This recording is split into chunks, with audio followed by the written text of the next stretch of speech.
What's going on, Arlington, Texas? Welcome to episode 84, season 5 of Talking Throws podcast, Texas Style. I'm Coach Jason. And I'm Coach Janelle. And we are Throws coaches with the track club, the Thorn Factory. Our bios are on the website, thethornfactory.com. Guys, we're building for the 2023 season, getting ready for summer track, but also indoor. So maybe you're a young thrower throwing unattached or kind of finding your niche into throwing.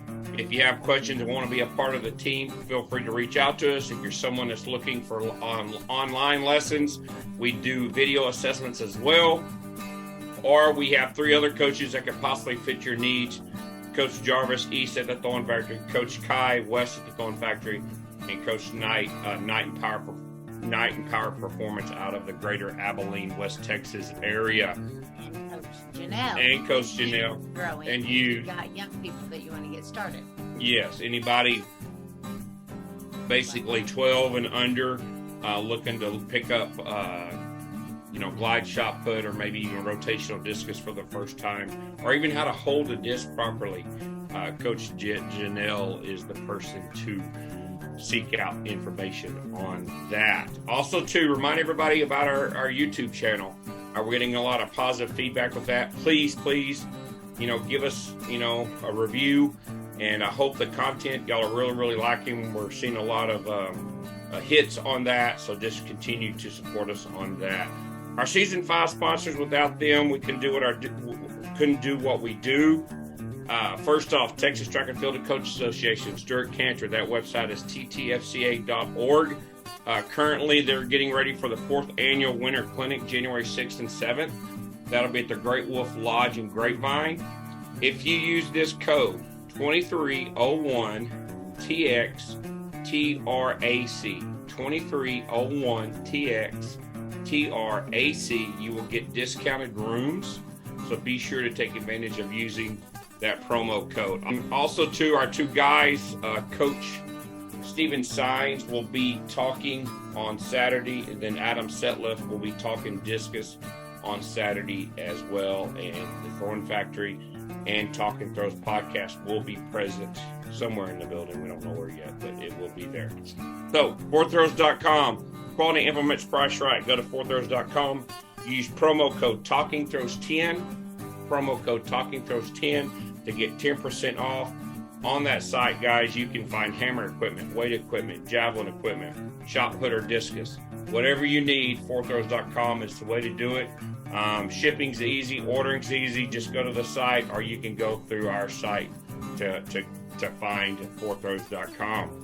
Porta-Circle. Right now, Porta-Circle, there is a sale for a shot put weight throw hammer circle portable. That's 3/4 inch thick. That's $150. And you'd be able to get shipping on that at a reasonable price, especially before the Christmas holidays. That website is porta-circle.com. Use promo code TalkingThrows10 to get that 10% off. Ready Up Athletic Development. Everything you need to know about powerlifting, Olympic lifting, personal training, team training in the greater Austin area. Reach out to Zach Phillips at 512-507-8347. Or follow him on his website, readyupad.com, or follow him on Instagram and Facebook. He's also putting together programs that's really good. This program is called Basic Throw Strength. It is on the website Train Heroic. The website is called Train Heroic.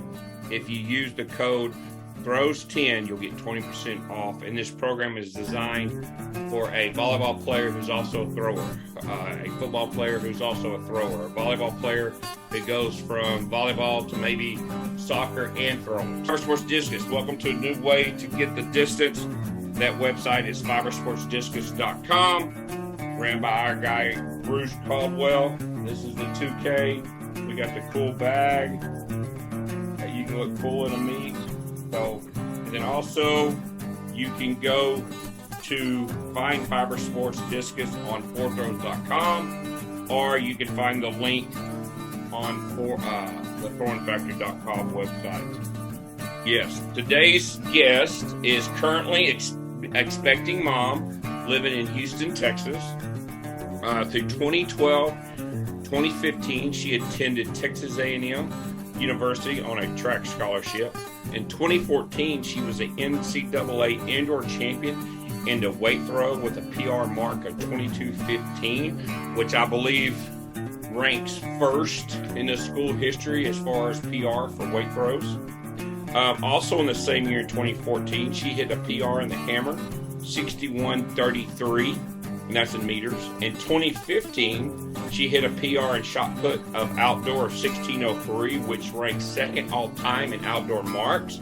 In the same year, in shot put, she hit an indoor mark of 16:31, which ranks second in indoor in all-time marks for shot put. She is a graduate, 2011 graduate of Arlington Martin High School. Her senior year, she was the 5A state champion in the shot put, but she was also a 5A state champion in the 100-meter hurdles. So we want to find out about that. It is an interesting combination. Her junior year, she was the 5A state champion in shot put as well, so she was back-to-back. Her high school PR in the shot put was 48, 4 1/4, and she was one of the best high school throwers come out of the state of Texas her senior year from Arlington Martin, heading to Texas A&M. Please welcome to episode 84, season 5, Brea Garrett. So it's an honor to have you on. We're real excited because we want to get some information on how you did hurdling and throwing at Martin High and how that went. We'll get to that in a minute. Yeah. So. But first question is you're expecting and you're going to be a new mom. Yes. How's that going and what's currently going on in your life? I am 8.5 months pregnant, so we're like really close. We're counting down the days. I'm so excited. We're having a little girl. Her name is Azriel. Oh, that's beautiful. Thank you so much. I'm through the moon. I feel like everything that has happened throughout my life and career has kind of led me up into this moment. So it's like divine timing. Everything is coming together perfectly, and I'm so excited. I'm back in Texas. I live in Houston now. I was all over the north for about 6 years. And then after COVID, around COVID time, came back home. I was like, okay, time to go closer to the family. And while I was up there living in New York, I met my now husband. And so I brought him back to Texas too. And he was like, cool, I love the South. I'm ready for this. He's from Michigan originally. Oh, wow. And he hates the snow. He was like, I'm ready to leave. Just say when. And he was like, cool, we're going to Texas. And he's got all the tank tops and short sleeves, all the winter gear out the door. So and we're all bundled up right now thinking it's cold. And he's probably like, this isn't cold. Oh, no. He thinks it's cold, too. I'm like, sir, you were born and bred in this. How are you cold? Like, it's not fair. I should be the one complaining. Like, I got all the jackets out the back. He's like, it's not that cold yet. It is. I'm anemic now. I need everything. Oh, wow. Now, is he an athlete? Was he a former athlete? Yeah, he actually just stopped playing professional ball overseas. He was in Ecuador just in September. Wow. Before that, he was playing for the TBA, which is a semi-pro league in the United States. And then he's been to several countries playing basketball. He went to Alabama State. So I had to find me an athlete. It kind of just only makes sense. I don't think my family would have accepted anyone if they weren't athletic.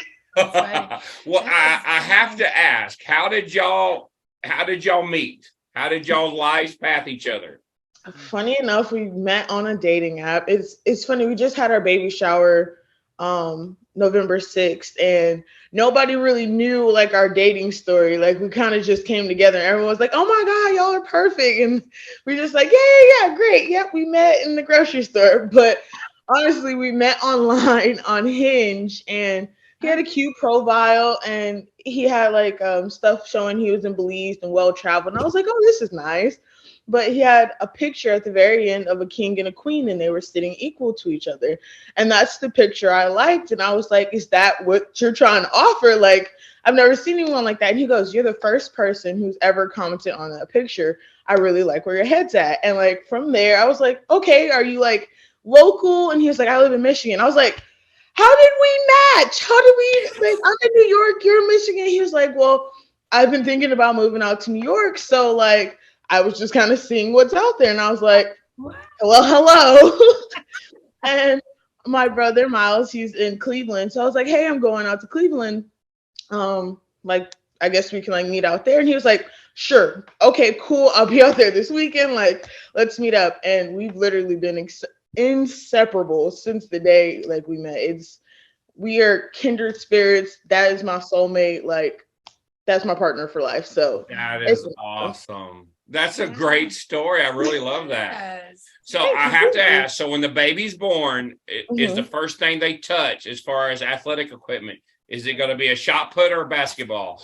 Oh my Lord. I think it might be a basketball. I don't think I'm going to be able to make it out of the hospital without a little baby basketball in her hand. He's excited. He's so excited. I have an older brother, so in my head, I always dreamed of having a boy first and then a girl because I had an older brother. Right. So when it was a girl, I was like, check again. No, you did it wrong. And she was like, I haven't been wrong in 13 years. I said, I've broken 13-year-old records before. I need you to check again. She was like, okay. So she gets it, and she like, baby girl is moving around like, no, mom. I'm here. I'm a girl. And I was like, okay. And I'm having my little meltdown. And he's like, yeah, we're going to have tea parties. And she's going to go running with me. And he just had like his whole game plan switch. He was like, I'm ready. No, Kobe was a girl dad. I got this. I was like, I love you. You are perfect. Awesome. Yeah, that's so good. Well, that's good. Well, keep us updated, and when we'll send you a baby gift or something. It could be. That would be awesome. Thank you so much. Yes. Anything throwing would be so super cute. Very right on par. I got to balance the influence over here. A little bitty shot put. Yeah, we'll get some booty throwing shoes. Oh, that would be adorable. Oh my gosh. Whoever's listening to this and makes shoes, make some baby throwing and then shoes. We're gonna send you some like little baby wrist wraps and stuff. I promise you, she's gonna get more use out of those than you really know. Between me and him, and he is such a gym rat. He's like, we're gonna go work out. She's gonna watch me. I'm like, you all power to you, sir. Like on our registry, we had a jogging stroller. Like he was like, that's the only thing I want off of there. Like I just want her to be able to go jog with me. I'm like, you're built for this. I like scored. Yes. Well, that's awesome. Awesome. So let's jump back. Go back to the beginning. Let's go back to the beginning before you met, before Hinge existed, probably. That's funny. We met on a dating website too. He had something about knowing the SP, the HT, the disc, the shot put hammer, and I commented that I knew what all that was, and I don't know if it was love at first sight, but it was. She was in love with me. It was like, you mean the shot put, discus, and hammer? Like, duh, but don't. Yeah, look, I know what this is. I can hang. My PR, Brie. She's my PR. She's my PR in all three events. Mm-hmm. So she's my gold medal. Amen. I like the way you phrase that. That's how you do yesterday. Okay? Yesterday, I scratched all three throws. Yeah, yesterday he was kicked out. Yesterday, I got banned. We're on a good side. I think you're doing really good recovery work right now. Yes, you're scoring all the points. That's true. And he has a witness, so that's why he did it, right? Anything to get off the couch at this point. Yeah, that's true. Anyway, so back to when you first started throwing. Yeah. When was that? Did you throw in middle school when you were 5 years old? When did you first start throwing? Honestly, track was not even the first sport I ever even touched. Cheerleading and gymnastics was the first sport. I was completely the cheerleader girl. I loved tumbling. Like that was it. And my mom was just like, please, please, please, when you get to junior high, just try hurdles. She was a hurdler. She was like, please, that's just all I want you to do. And I was like, okay, fine. Like if it will get you to stop asking me, I would try it. And so she came out my 7th grade year and she set up the hurdles. She had her running shoes on. She was red tee and she went over those hurdles and she showed me. She was like, this is how you do it. You got your 1, 2. I was like, Your And mother all showed the you friends were this? on the field, and I was just kind of like stunned, like, okay, I know she did this, but I didn't think she was gonna like do it right here in front of all these people. And like half of me is like super proud, and the other half is like, oh my God, mom, like calm down, like chill, chill, chill. And the Yeah. next thing I know, she's going over and she's like, okay, make sure you do boom, boom, boom. And she falls. And I was like, um, I'm like, mom, I'm like, half of me is just like melting, like, oh my God, this just happened. And the other half's like, oh my gosh, my mom, okay, like, she just fell. And she's like, I'm good. I'm never doing that again. But you got the gist of what I'm saying. I was like, I will do hurdles for forever as long as you never have to teach Never me. show me. Oh Oh no! my goodness. Wow! Wow! And so I originally started as a hurdler and I did all things running, track. I never even really thought about like field sports. I did the long jump. I really loved the long jump, but I hated getting sand all over me. So it was like I wasn't going to do all the jumps. But I don't know. I kind of fell in love with being fast. I was always the fastest kid in elementary school. So it was like, it kind of went with everything that I was doing and it kept me in great shape for cheerleading. Come Yeah. to high school and we have a new coach and they're doing 300s on the track and I had cheerleading practice and I came from cheerleading practice to track practice and she was like, you're late. And I was like, I do multiple sports. I'm sorry. Like, and I'm giving her my whole spiel and she's like, okay, cool. We'll hop on the line. Let's see what you got. Like, this is the first week of practice. I was like, okay, cool. And I go with the junior and senior girls. Don't know who I'm hopping in line with. I just kind of just hop on the line. I'm going to do what I need to do. Yeah. And I am just blowing past them. And she's like, okay, wait a minute. We need to have another conversation. And I was like, oh, yeah. So she was like, where have you been? I was just like, I've always done cheerleading, so I didn't know when track practice was, but my mom, like, I did it in junior high, and she was like, okay, cool. You're going to run the relays, you're going to do the hurdles. I was like, I'm a hurdler. And she was like, you do hurdles? And I was like, yeah. And so we did that, and it wasn't until, I want to say, sophomore year where it was district time, and we needed more points in another event. And she was like, we need you to throw shot put. And I was like, I don't want to throw shot put. And she was like, no, we need the points. Like, hop in. Like, you already do long jump. Like, it's not going to be that bad.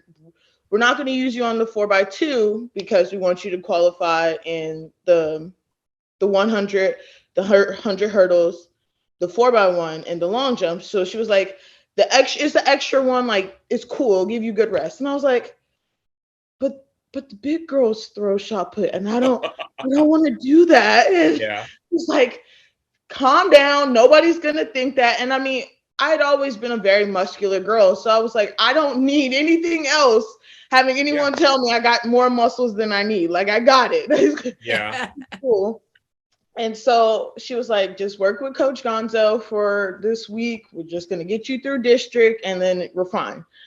Then I end up winning districts, and she was like, so you're gonna have to keep doing this, right? And I was like, you said you wanted points. That's all I got all the points. I got as many as did what you asked me to do. And she was like, but you made it to regional. So like, are you not gonna? I was like, okay, yeah, sure. And so I don't even remember how far I got in that regionals. I don't think I made it to state that year. And either. 7. But exactly. But she was like, you're gonna have to keep doing this, right? And I was like, I mean, okay, cool, as long as it's not my main thing. And she was like, sure. And so Coach Gonzo really, he was like, no, you're good at this. Like, we're gonna keep working it. And like it never turned into a thing until it turned into a thing. And junior year comes along and things are coming together. I'm getting better at hurdles, I'm getting better at shot put, and I'm actually going to practice shot put. They were like, okay, no, we're going to actually start you off in the season. Yeah. Can I ask that during that sophomore year, when you went to that district meet, was you just kind of doing the shuffle or did you do a stand throw? Do you kind of remember kind of what your technique was? I think I did 2 standing throws and 1 shuffle. Oh, did you? Then by district, we had started working on like an actual glide. And it was still terrible by all means. It was not put together at all, but it was something to make sure I could compete with the other girls and not embarrass myself, obviously. Right. But like I didn't have much practice at all. Like we kind of just jumped in there and the standing throw was good. And then I think my last throw was a shuffle throw, and that's what got me into first place. And it was just kind of like everybody kind of looked stunned, like, this just happened. Okay, all right. Wow. Wow. Well, what, 39 feet? Yeah, 39. Yeah. So you threw that at regionals, you went 39.3 and a quarter. So I'm curious about your gymnastics and your cheerleading, because I know that's a very strength specific explosion movements and stuff like that. Could you do like a handstand? You know, like most, could you do like a handstand and walking handstand and all everything? I was so in love with cheerleading and gymnastics. So like it was the first thing that I really kind of just threw my whole body into, because I was about 6, maybe 7 when I started. And like the very first day I walked into the gym, I had my first backflip. Like they're like, you literally got it. And I was like, I don't know, but I really like doing this. And my mom's like, what happened? And I'm like, Mom, come in. Like, I got to show you something. And so next thing I know, I'm doing a backflip. And she's like, where did this come from? And I was like, I just learned it. She was like, do you want to keep doing this? I was like, please, I will do anything to keep doing this. And I mean, I really just poured myself into it, making sure I got all the technique. And I was very powerful. Like I had all these muscles and all this like explosion. And I really fell in love with tumbling and just the back handsprings, the back tucks, all of that stuff. Like any person who knows me is like, she will randomly bust the back tuck in any given situation. Like I've done it in restaurants. I've done it at my old stores. Like it's just like a running thing. They're like, you're not a gymnast. And I was like, are you sure about this? You're pretty wrong. Wow. So you said your mother was a collegiate athlete for hurdles. What about your father? So you had to have great parent genes. You had to have some great genetics, right? I definitely I hit the gene lottery. My dad played football and basketball, and he was also in the military. So he's been athletic as well. And then he was in the Air Force. And then he was actually playing basketball at a tournament in Houston when he met my mother. She was out there like just spectating, and he was playing. And I don't know how the fireworks, they saw each other in the crowd. I don't know. But he was driving back and forth from Dallas to Houston until they commuted back to Dallas and had me. So sports has literally been the foundation of our lives. Yeah. It wasn't the Hinge website back in those days. It was the Yellow Pages. I mean, I'm grateful it happened because my mom's from Virginia. My dad originally has roots in California. So everything literally has kind of been like a crossing point for everybody in my family. It's kind of like divine timing in each thing. Yeah. So definitely gymnastics, great athletic ability set you in the path that sophomore year to have, a great district performance in shot put your sophomore year. I think just strength and discipline. I didn't realize how strong I was because of cheerleading. Like lifting a human is hard. Doing backflips, sustaining your own weight is very difficult, and you don't realize how much like general strength you build doing gymnastics and cheerleading. Those women are and men are super, super talented. And like, I know people don't give like cheer their proper like kudos, but like cheerleading really was a great foundation of discipline and structure. And you really have to know your body and be very in tune with what you're doing and like how things feel, so you don't hurt yourself, so you're in the right position, so you have clean lines. So I think having that foundation really helped me pick up different events really seamlessly, because I could like focus in on, okay, what are the foundation steps of this? How do I make it my own? What am I supposed to feel? And like that, I think using that in shot put in high school, and then even when I picked up weight and hammer in college, like knowing how to feel my body and feel the motion of each placement and things of where they're supposed to be really, really started with cheerleading. Oh, wow. That's amazing. So I'm assuming little Miss Azrael, was that right? We'll do Yes. cheerleading. Is going to start as a cheerleader, right? Oh, definitely. Me and Yeah. Dad definitely I agree. mean, We're like, that's Foundation given. 101. That's a given. All of the things she'll need, whether she goes basketball or throwing, she's going to be ready. Absolutely. Yeah. I mean, it's a great thing because I feel like all sports kind of interconnect in some way, shape, or form. And so I think giving her at least the foundation and the openness to kind of choose what she wants to do. Like, Dad's like, let's put her in soccer. And I'm like, I hate running. He's like, she might love it. And I'm like, let's do gymnastics. He's like, great. That's great discipline. Let's make sure we do softball. And I'm like, whoa, wait, how did we get all the way to softball? And he's just like, just anything she wants to try, because like we had so many options growing up. And I think when I picked track, it was more so like I wanted to take it as far as I could. And my mom kind of posted like, which one is going to get you the scholarship? Which one is going to take you to the Olympics? Like, how can you like leverage off of the sport that you're trying to do? And that's kind of where I think my switch came from cheerleading to track, and that being more track focused, because I was like, okay, I can see potential in what track is going to do for me. I can get a scholarship. I can go to the Olympics. I can have different training partners. So that was more my thought process when I changed over, but I didn't really see track as like my main sport up until I think about the high school junior year. Great segue, because your junior year, you go from that 39 something and sophomore year to going to state and winning it. Yeah. And so that's like a 12-month growth period of just throwing shot put. So walk us through the transition, were you still doing shuffle? But also a big question is how were you maintaining training for shot put, but also maintaining training for hurdles and long jump? Because hurdle is very, rhythmic and a very set structure. Mm-hmm. Monday, Tuesday, Wednesday. How did you, handle both? Man, I mean, thank God for my coaches, and everybody was very in sync with each other as far as like the importance of what was going on.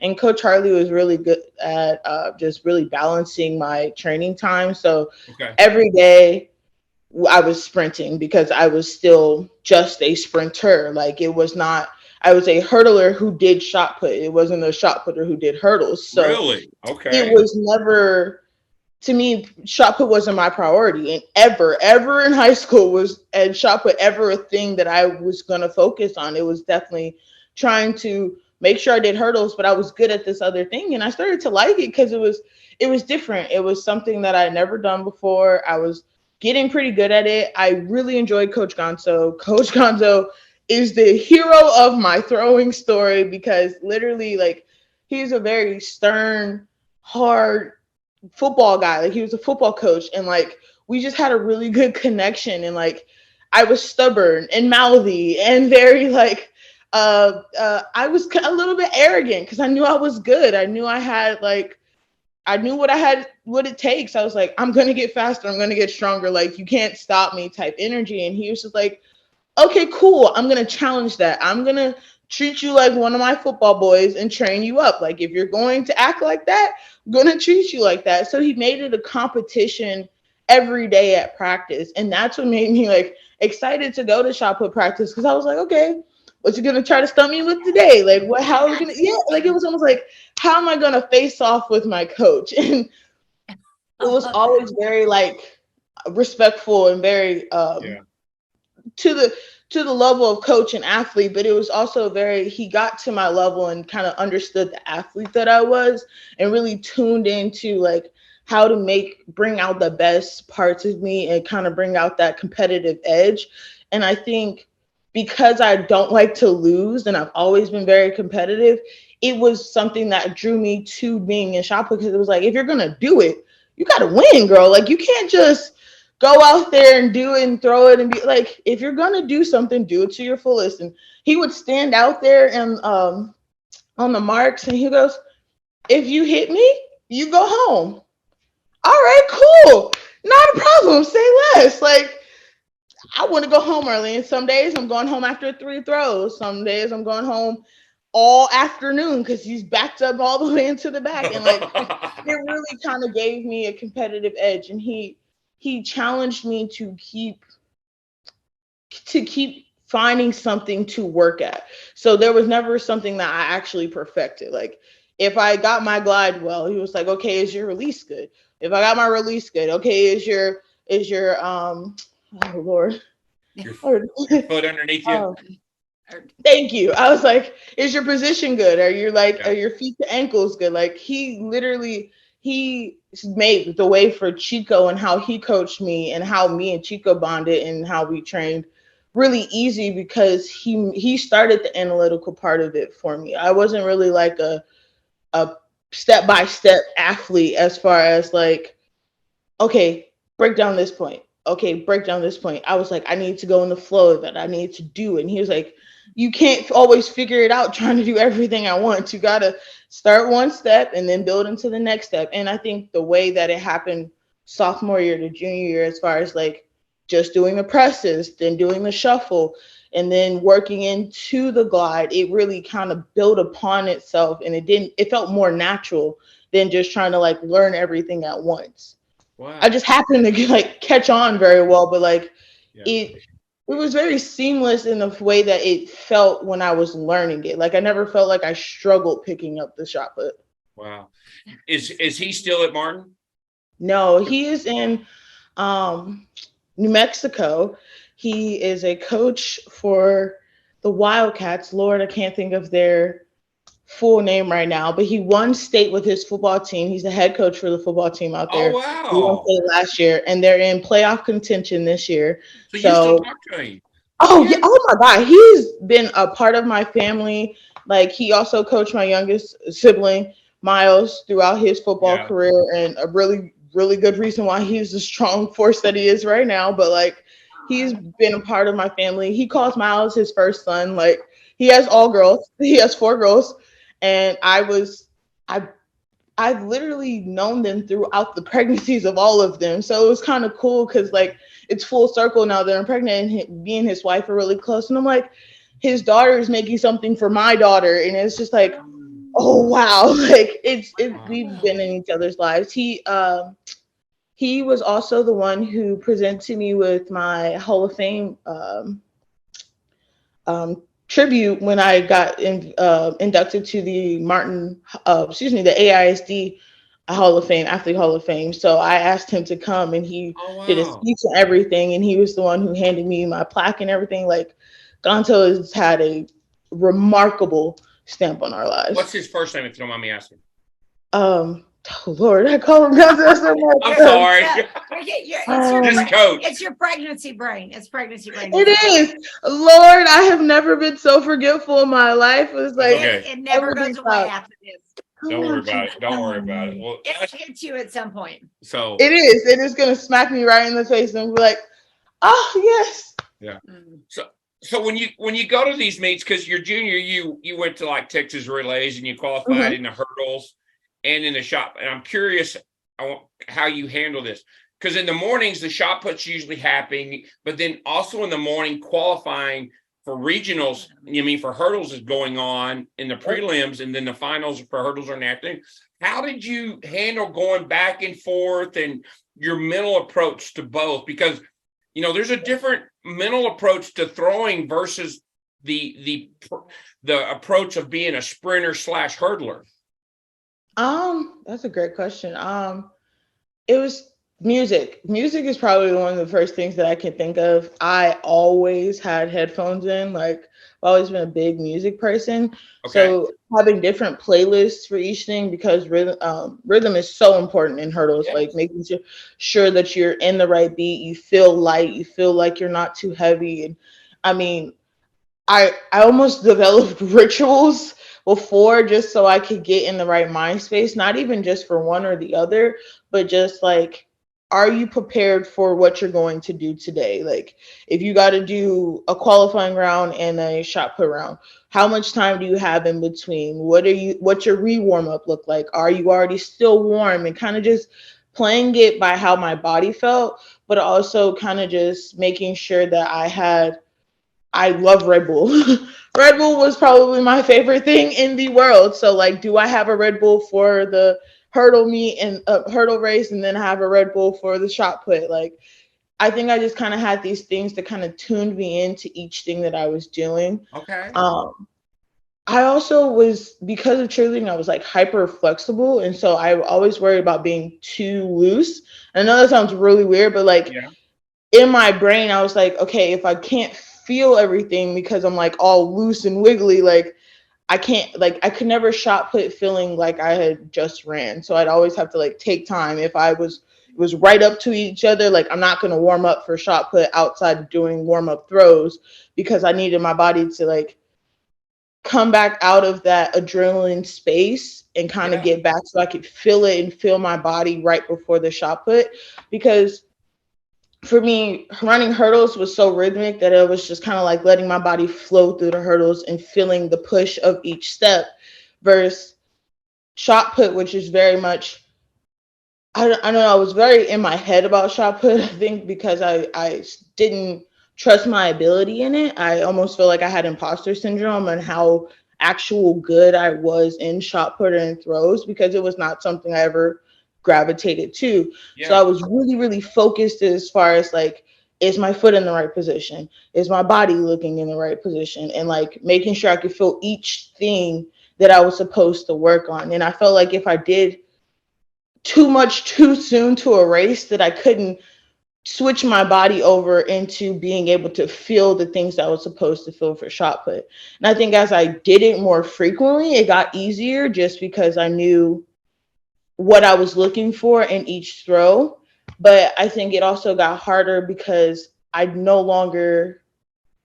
into autopilot. So as I got into my college career, it was kind of like, you have to pick one, because like you're not, you can change your body and change your mindset so much, but like it's not like that heptathlete where you're heptathlon where you're doing all these events at once, and you kind of like, there's a structure to it, and like the field events are kind of one day and your running events are one day, and you have this time to like break and really mentally prepare, versus sometimes the hurdles were right before shot put. Or when I was in college, like I ran a I ran a prelim, and then my coach had my shoes at the net waiting for me, and I had Yeah. to like, he checked me into the event because I was literally at the staging area for the hurdles and doing all that stuff. So there was no way I could get in for the um the warm-up check-in. Yeah. Like I was literally on the line. And so he's like, she's not gonna warm up, she's just gonna jump in and throw her throws. And I had a terrible throws meet. I'm not even gonna lie and say it was good. It was so bad. It was so bad because like I didn't have time to even prepare to switch, to even Yeah. think about like, oh crap, and you think about what you just did and not what you're about to do sometimes, because like I Yeah. was thinking about, dang, I hit that hurdle, dang, I didn't do this through the line. And as you're talking, I was sitting there thinking about that. How did you not bring a bad time into throwing? Because like you just said, that's a different mindset. It's a rhythm, but a different rhythm. Shot discus throwers, we can get pissed off and like, "Raw," Yeah. but like if you clipped a hurdle and stumbled a little bit, that's a different kind of pain, a different kind of emotion, and then bringing that into shot put. Did you just like That once it was actually over out of happened. it? That actually happened to me at Texas Relays. It was prelims at Texas Relays, and I failed. I mean, I tumbled over the hurdles. I hurt my arm. I was broken up. My mom is like running down the steps, and like, Oh wow. she's like, you don't have to do anything else. Like, you got to prepare for state. And I was just like, I can't believe I failed. And she's just like, baby, you were worried about the wrong thing. Like, you have other events. Are you okay? And I'm like, I don't want to just leave a loser. Like, I don't need everyone just remembering that I just failed.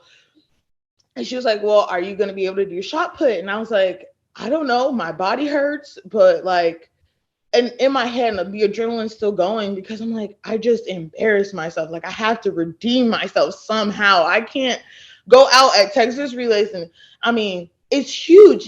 There's so many Yeah. people at Texas Relays. There's so many coaches and all of those things. And I was like, these are opportunities that I could lose by one fall, and like how you recover is way more important than what just happened. So I'm sitting there, and she was like, it was, I think I had maybe a couple hours before the shot put. And she was like, you don't have to do this. Just like take a breath. We'll go eat. We'll go figure this out. And my groin was hurting because I like clipped the hurdle. And I was like, I don't know. I can't, like, I don't think I feel right. But I was like, I don't want to leave. I don't want to be like, did not qualify for both of my events. And I was like, I'm going to do it. And she was like, are you sure? And I was like, yeah, like, give me a Red Bull. Give me some ibuprofen. I got this. Give me the Like, music. I'm gonna jam out. We're gonna figure this out. And I think I got third at Texas Relays that year, but like I refused to lose. And I think like a thrower, I kind of just tuned into like, no, I'm gritty. I'm gonna grit this out. I'm not gonna be embarrassed out here. I wanted to leave my mark. Like I wanted to make sure that if any time my name was said that you were like, okay, I've heard of her. Like, oh, she failed the hurdles, but she won the shot put. Won the shot put. That's awesome. That's a mentality as a high school athlete. I mean, I don't think anybody wants to feel like they gave up on themselves. And I think in that moment, I was so ready to win the hurdles because in my head, I just knew I was like, I'm gonna win the hurdles this year. I'm gonna run 13. Like I had all these goals, and like they right in the middle of the race, it's just over, and they're like, okay, what next? And I still had other events, and some athletes go all the way out to Austin and they have that one event. And I was like, you have multiple events, redeem yourself. If you're gonna fall somewhere else, pick yourself up somewhere else. Like, and I just didn't want to go out and feel like I copped out. And I mean, probably should I have rested because I was probably definitely hurt? Yes. But I felt way better as an athlete and as a shot putter and just as a track person going back and making sure I finished what I needed to do than to just kind of fall back on, oh, mom, I got hurt. Like, I'm so embarrassed because like, it's very easy to be embarrassed and forget that the comeback is way more important than the thing that actually embarrassed you and or let you down or the fall or any of those things. For about like 2 weeks after like all my track teammates were like, another one bites the dust because I was all practice. They're like, I mean, you're used to this. It's cool. You just did it in front of thousands of people. I was like, Thanks for the reminder. But I did get up and go throw the shot put. Yes. Exactly. I didn't lay there and cry. I got up. So I'm guessing after this event, or maybe even before, you started getting some college interest and stuff. And you even said earlier about thinking about going to college. My question is, was you thinking about going to college to be that sprinter hurdler, or were you kind of looking at maybe throwing from different schools? Because I'm sure coaches were coming after you just to be a thrower, but then you have some coaches coming after you that just wanted you to hurdler. Yeah. I always thought I was going to go to school and be a hurdle thrower. I never thought that I was going to have to choose. Like, oh, really? I always wanted to do both. And I was also really fearful of the heptathlons because I was like, that's a lot of events. I don't know if I can run the 800. Like, I will die, guys. Like, I always told everybody, I was like, I don't do anything over a 200. If that's the case, something is chasing me. I can't do it. And so I was like, I've never thrown a javelin. I don't know if I could pick up all these events. And so I don't know if I shot myself in the foot, doubting myself and being able to do that. But I also knew that being a hurdler and a shot putter was going to be hard in any school that I did it in because those are just two opposite events. Those are two opposite training schedules. But I figured in my high school brain, it was like, oh yeah, you did it in high school, so it'll work out that smoothly in college. It does not. It definitely doesn't. And I don't know, when I was choosing schools, I got interest, I would say after state junior year, but it was after winning both senior year where it was just kind of like, oh, okay, we see like you have the talent to do both. And Yeah. at that point, I was already signed with A&M. So I was like, okay, cool. Like this should solidify me being able to do both. Because when we initially started talking, I was in my head, they were like, okay, yeah, you can do both. But they kind of always had the plan for me to be a thrower. And like, if I could fit it in, you can hurdle too. Oh, So really? we had opposite views, and I don't want to say I was sold a dream because I love my Ego experience. would never sell you that. But I definitely feel like there was miscommunication on the expectations of what I wanted as an athlete and what they had planned for me as a coaching staff and what they saw that I added to their program. And I think if I had known then now what I know, I probably would have chosen a different program just because I feel like I did not get to be the full athlete I wanted to be at A&M. I really wanted to do both, and I felt like I kind of got thrown races sparingly instead of actually like being allowed to train and really work and be good at both. And I remember having a conversation with Coach Henry. He was like, I don't think you can be a 12-9 hurdler. And I was like, well, that's not fair because you like I have to train to be a 12-9 hurdler. Like it took me a while to be a 13-point hurdler. So like you got to give me a chance to actually do that. And he was like, well, if you do this and you get really good at it, then we'll give you more time at the hurdles. But it was kind of like a chasing the dollar type thing. Like, Gotcha. okay, cool. Like, oh, wait, you're almost there. And then by the time that I was being successful in the events that they wanted me to, it made no sense to go back to hurdles. I was already getting into my junior year of college, and like I was so far off from training it consistently. I don't think I would have actually been the hurdler that I thought I could have been, because that's 2 years of real training gone. And I would get to train with the hurdlers Tuesday and Thursdays, and like that was fun and it was great because it kept me in the same training rhythm as I was in high school, as far as keeping the same agility and the speed, and which made me good at the shot put. It made me good at the throws because I had great foot speed, I had great control, and I had agility most girls don't have in the throws. So it was helpful to keep me in the loop, but it didn't do anything as far as satisfying that part of me that always was a hurdler and a sprinter. Was there, going back to your recruiting, was there anybody that looked at you just as a hurdler? Was it like Texas or TCU coming to you and say, hey, we just wanted to recruit you as a hurdler, not a thrower?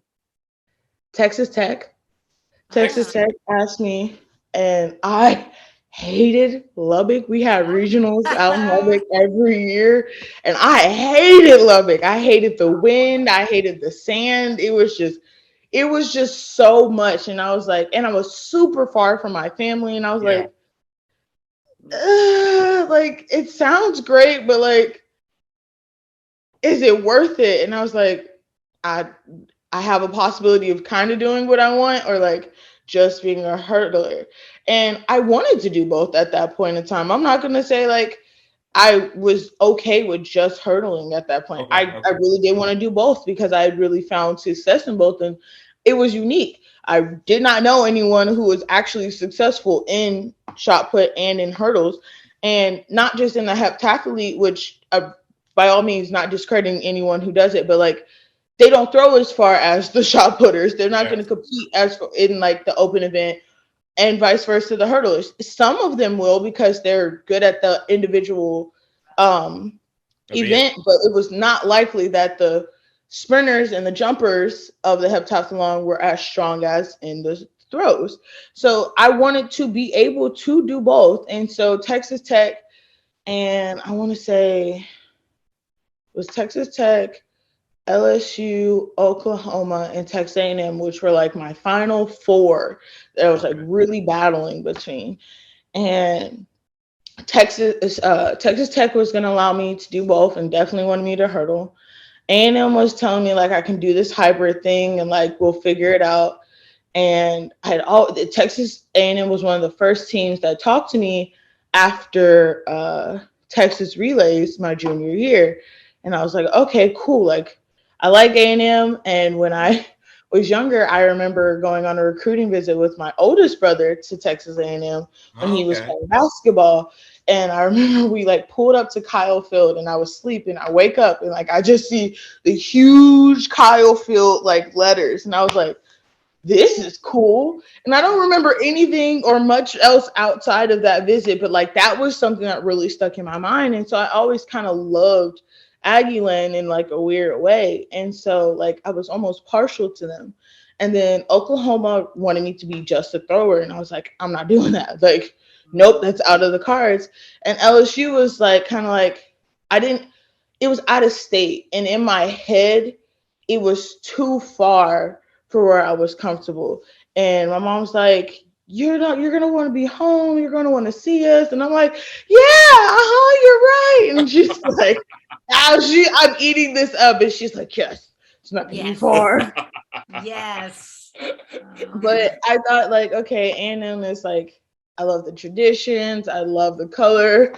I thought it was cool as far as like it's far enough that I'm away and I can be my own person, and my family's not gonna pop up on me and be like, hey, I'm here for the weekend. But it's also still close enough that if I needed something, or if I'm like, Mom, I need you right now, she's like, cool, I'm pulling up, I'll be there in a couple hours. So like I felt safe going to A&M. Gotcha.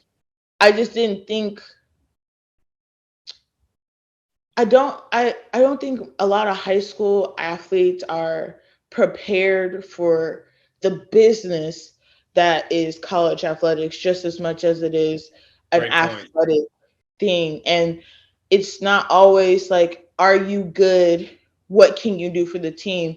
It's more so like, okay, if I'm recruiting you and I'm going to spend money on you as far as your scholarship, what are you doing for us? How do you contribute to this?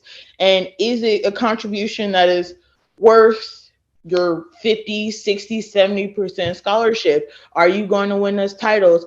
And it's more analytical than just like, we really like this kid, they're talented, they're going to come in and be a good asset to our team. And that could be true, but that's not the overweighing factor. So I think learning that and realizing that being good and being a good person does not get you very far in college athletics. That doesn't do anything for you. You got to back it up with some marks and some performance Absolutely. and some facts. So what was your first impression of Chico? Because Chico is a really good friend of mine. Love Chico. We've been buds for a long time. You know, he's a different throws coach for sure. You know, and so his approaches can be a little unorthodox sometimes. Yep. So and communication sometimes can be kind of sketchy. So Yep. or non-existent. Maybe, Or non-existent. Absolutely. At first it was like I was worried because I was like, not to say there was a language barrier, but it was more so like are we going to be able to mesh? Because I had never had a coach that I don't want to say had a hard time communicating with, but I didn't understand him the first time I met him. I was like trying to like hear make sure I was hearing him clearly, because I just felt like there was a disconnect. Like I didn't understand where he was coming from. I didn't understand his coaching style.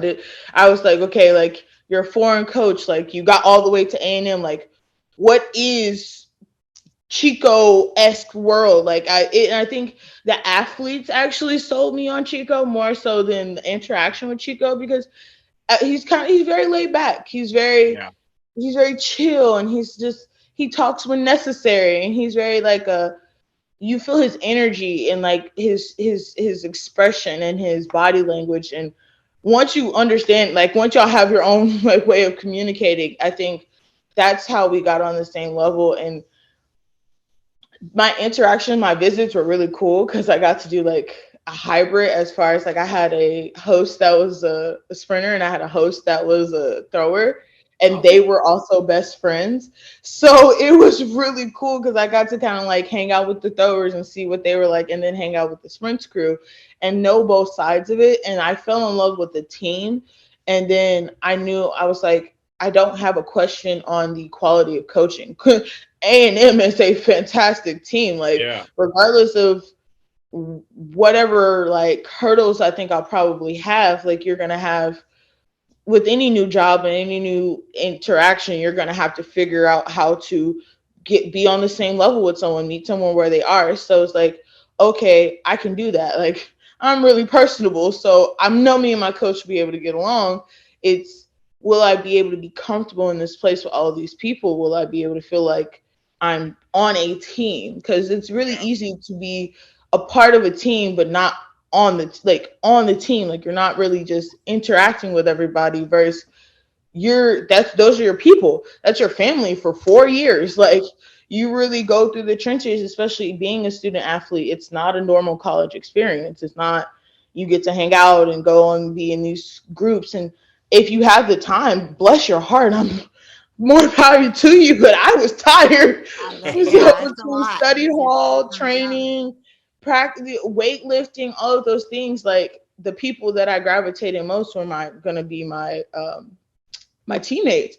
And so I think I went into the experience hoping that Chico was going to be able to understand the athlete that I wanted to be. Gotcha. And honestly, I think he understood more of my potential than I did at that point, because I once again, I was so in my head about doing both that he was like, okay, I if want you you to do can't do weight. both, that's cute. If you can't do both, let's try some stuff over here. And I'm like, Yeah. okay, cool. I mean, because he saw that I picked up shot put. So he's like, if you can pick up one, you can pick up the other. Like, Yeah. it's like, you're pretty talented. And so I think that first year, that first semester, and just the immense amount of training and just the transition between like high school workouts versus college workouts, and really seeing how Chico was super involved with how he did the workouts and how he doesn't, like, nobody else touches those workouts. It's literally the weight room, the throws program, all of that is out of his head and is very specific to the athlete that he's coaching. So like, I'm not going to have the same workout as Shelby Vaughn was going to have, or Jen, or a javelin thrower, anything. Like, my papers said something completely different, and it was kind of like tailored to what I needed and what he was trying to get me to work on in that specific week. And I think that was what really connected me to, like, okay, he sees what he wants and he sees how he needs to structure to get me there. And I think it was me buying into his program and to the fact that it's like, okay, if I do this in my head, once again, I'm still back there. If I do this, I'm going to be able to get into the track. And I'm like, okay, let me be as good as I can at this so I can be as good as I can at that. And I think at a certain point, I realized that that dream was kind of dead. And it was a very sad moment. And and I say that because it was right after, I think it was right after I broke the record, and I was at Home Depot. I was home for a weekend, and me and my mom were walking through trying to get some wood, and I was talking to her about it, and I was just like, this is not what I wanted. And I'm bawling. I'm just bawling my eyes out in Home Depot. And she's like, you just did something so amazing and you're crying right now. Like, this is not right. And she was just like, I was like, this is never what I imagined. This is not what I want. I didn't want to be a weight thrower. Like, I wanted to run. And she was like, she called Coach Anderson and she called Chico and she was like, y'all need to make this right with my baby. Like, we came here to do X, Y, and Z. And they're like, Miss Garrett, I hear you, but like, Bree's a better thrower, and then she's probably going to be a hurdler, and like, we need her to get on board with this. And like, I think that in that moment is when I realized that like, my dream of doing both had died, and I kind of had to either buy in or I was going to not be able to compete, because I think it was really like the mentality of, I've already come this far and I've gotten this good, and I want to see it through, because at the end of the day, I am doing good at something. Like I'm really starting to catch on to this heat and wave of the throws that I was picking up. But at the same time, it was like, I saw a part of myself that had always been a part there die. And it was kind of like, okay, who are you as an athlete now? Yeah. Can I ask, how did he introduce weight to you? And were you familiar with the weight? Did you even know that was an event? I never seen a weight a day in my life.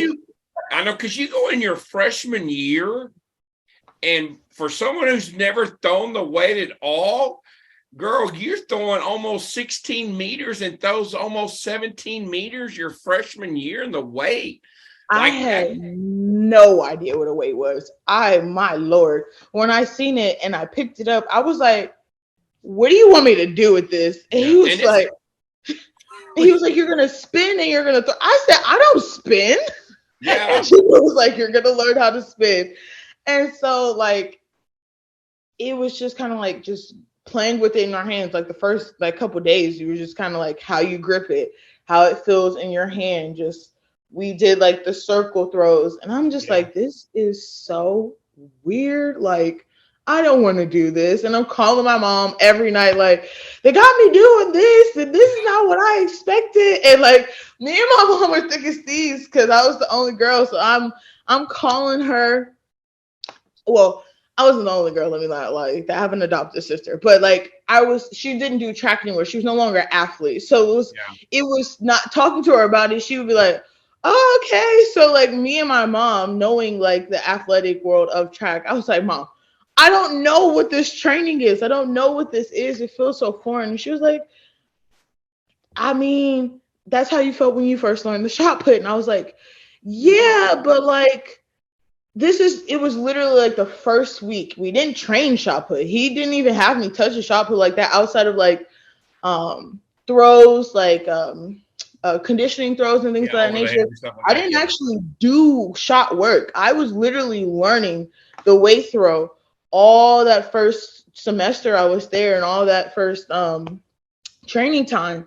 And so that first semester I hurt my back trying to actually learn how to release it. I didn't let go in time. And so I kind of like did like this aerial kick thing, trying to like hold the ball but let it go. And he was like, don't do that again. You're going to kill yourself or somebody else. And so I like sprained my back and I missed the first meet. And so I'm like, is this even really for me? Like, what am I doing? Okay, cool. And so the first meet comes, and I've been working on this spin, and I'm like, okay, put it together. It's fine. And it actually goes well. And I'm like, okay, this is good. Wait a minute. That was fun.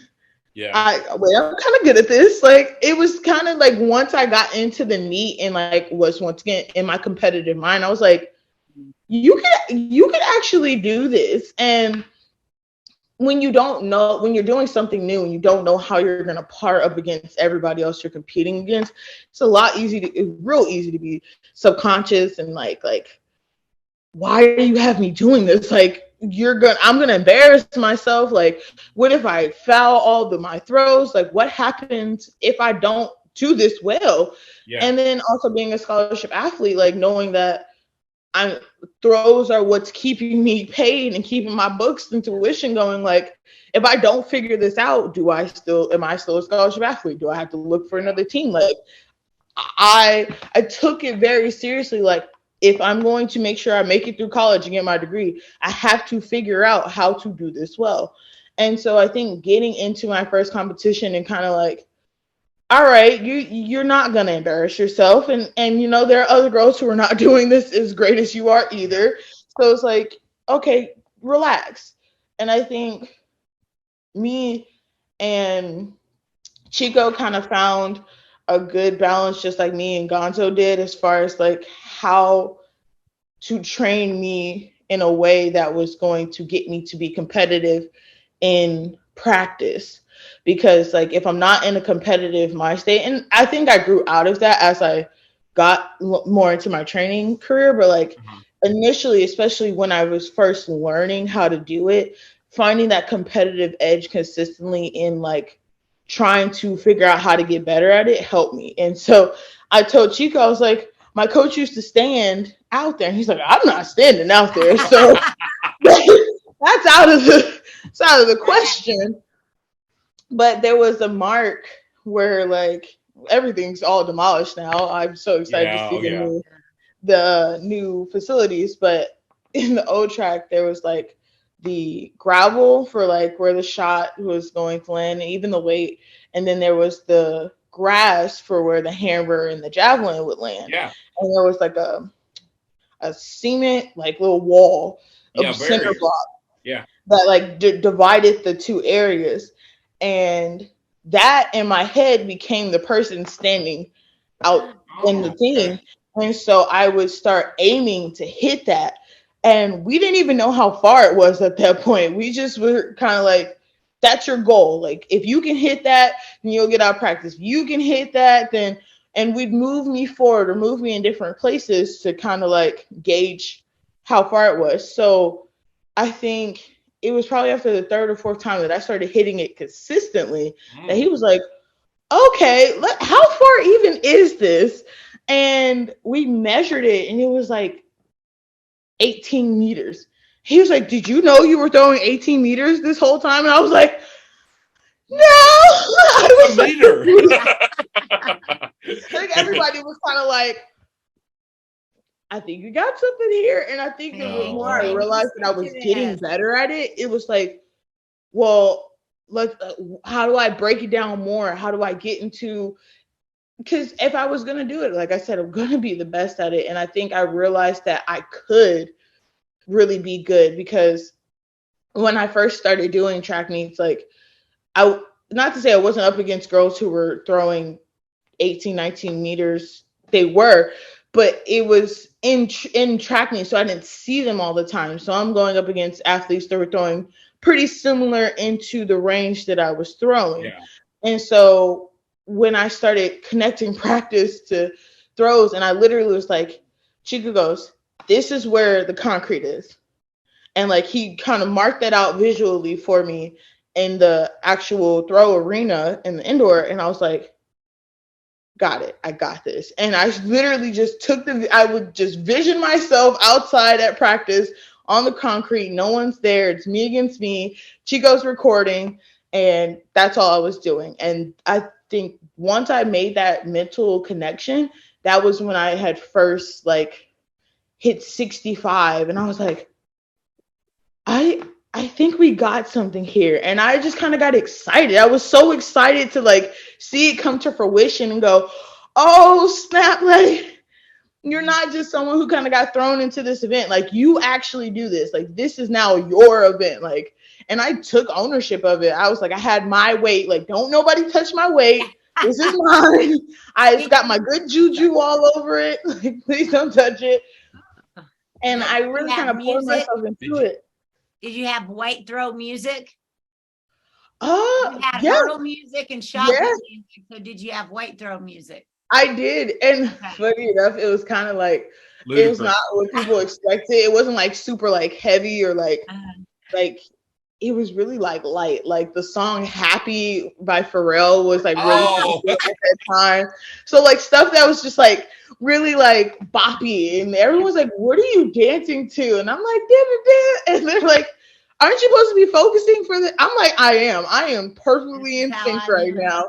But I'm always like a bubbly spirit, and I always like, I think I didn't get really into my head till I started getting more pressure, because as you get better and as you break more records, there's more expected of you. Yeah. And I kind of was like a carefree athlete at a certain point, until it was like, girl, you got to make sure you keep up the same energy. You have a target on your back now. Like you can't just look like this little ditzy bop girl walking around the track meet. You got to literally like look like you can handle your stuff, because these women are sizing you up, and like we're all friendly. We all love each other. But once we just like get into that ring, there's no love here. There is all win. And I think I realized that as far as like I was at a track meet and me and Denise were talking and then she started getting like into like real heavy like competition mode. And I'm like saying something and she was like, girl, I don't care. Like I am trying to win. And I was like, oh, okay, cool. And like in that moment, I was like, oh, this is not I mean, not to say it was ever a game, but like, this is not a game. Like, this is serious. This is really serious. And like, I mean, I guess I took it like that, especially for hurdles. But because weight and throws were never really the thing that I focused on, I was like, is it really that deep? It's really that deep because each athlete each event is specific to that athlete. And like, just because hurdles was my event doesn't mean like someone does not feel just as passionately about shot put, discus, all of those things. And like, I think it kind of humbled me in that moment. It was like, you are playing, these are girls are playing to win. You're just playing, be in the arena and have fun. Like, this is not the same thing. Yeah, well, can I go? Well, with that being said, go to March 14th, 2014, when you win the NCAA Indoor National Championships. And so, and I'm looking in basically 2 years, in 24 months, you went from throwing 1584 in January to 2215, which is still, I think, first all time in Texas A&M history in the weight throw for women. I still think it's one to winning a national championship. And you've moved beyond the realm of being a hurdler who was a thrower. That was completely over at that point. It was honestly, I talked about it before, but like imposter syndrome really kicked me in my chest when I won nationals. And I was thinking about this before the interview, and I was like, they're gonna ask me about nationals, and I always have like super bittersweet feelings about it because the competition was so close, and we had to like what was it? Lord, I'm sorry. We had to protest a throw for it to be counted, and really? They accepted the throw, but they didn't put me in the right rankings for the finals.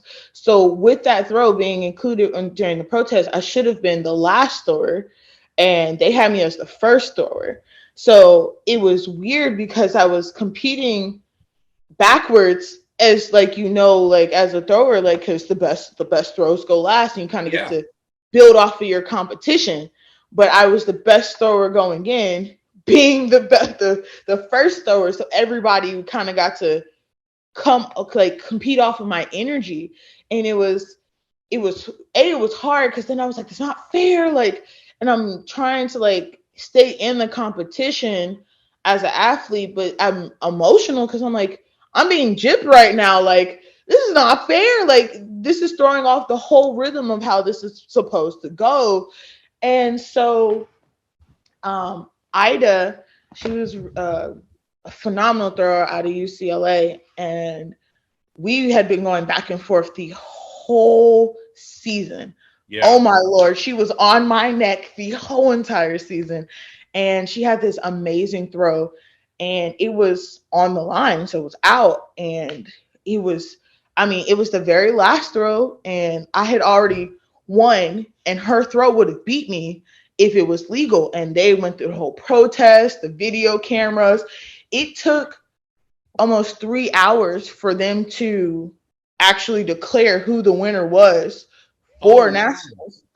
And so in my head, like, I'm like, I didn't earn it. Like, she beat me. If that throw was in, if they had deemed that throw in, she beat me. Like, and I never felt like I earned the national title. I kind of got it by default because she threw out. And my mom's like, that's not fair to gyp yourself like that. No, it's not. But at the same time, like, 3 hours of people like making you feel like, oh, either one of you could have it. She could have beat you. Da, da, da. Like, you kind of second guess yourself. So by the time we got to the podium, by the time it was all like finalized, I was like, oh crap, I actually did win. Like, I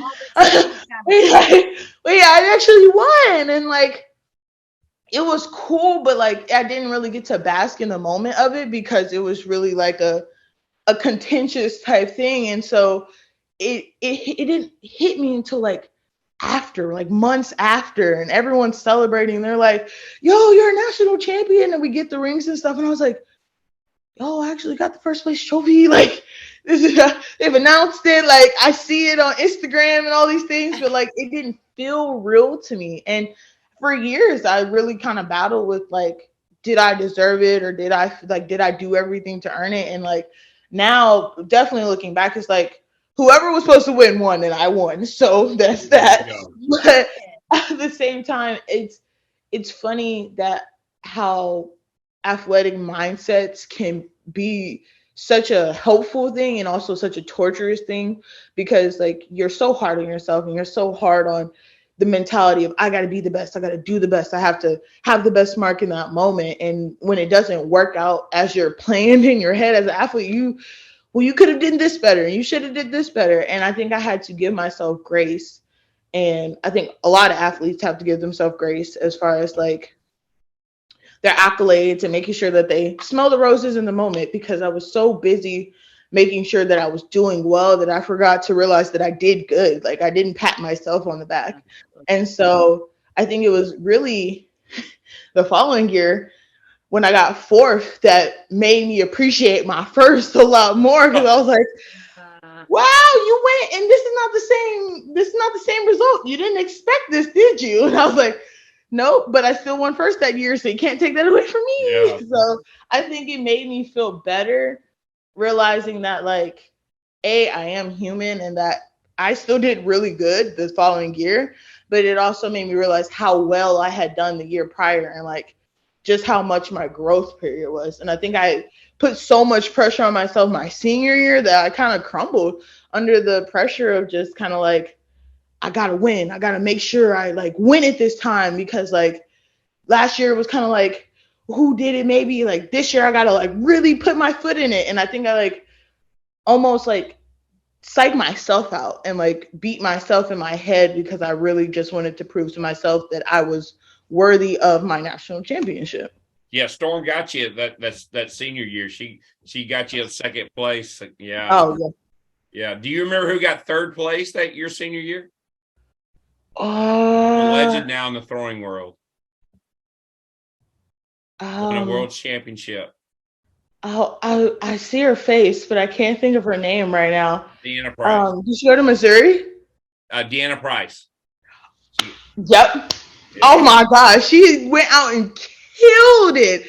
Like it is crazy to see the athletes. I mean, being a teammate to Shelby Vaughn was super, super cool. And like, you know people have so much potential, but to see them like fulfill their potential and you're like, I competed with her, like I trained with her, like it makes you like it humbles you almost, but it also shows you like how great you actually were. It's like, yo, these people, I was competing neck and neck with these girls who went out and did amazing things. And it's like, look at you, like you're okay. You're actually pretty good at that. I'll tell you a little secret, Bree. So I saw your picture on the A&M thing, and I said, Chico, do you have her information? And he gave me your phone number, and I told you about trying to track you down and all that type of stuff. And in Chico's words, in his very silent words, he said, she's the best athlete I've ever coached. The Texas Track and Field Coaches Association. Coaches education through our annual winter clinic, the state's #1 track and field clinic. Texas Track and Field promotion, our postseason Meet of Champions, lobbying efforts with the state's governing bodies, the Texas Track and Field Hall of Fame. If it involves Texas Track and Field, we're at the forefront. Join our mission in continuing to make Texas Track and Field the nation's best. And I was like, and I've heard that from numerous coaches, and I was like, okay. But now to talk to you and see what you've really done, girl, you might be the best damn athlete we've ever had on this show. Yes. Thank you. I appreciate that. Because what you've done from being from a hurdler, cheerleader, but the weight throw sucks. Let's be honest. It hurts. It's pulling your shoulder blades out. I tore my shoulder. I tore my labrum, my rotator cuff, and my bicep tendon throwing the weight and the hammer. And would I trade it for the world? Absolutely not, because I feel like I found myself in the weight throw, and I feel like it was a bittersweet thing going from one transitioning, but it really kind of showed me how powerful I was and that I could do anything I wanted to do. Like, there was not something someone could post me and be like, well, can you learn X?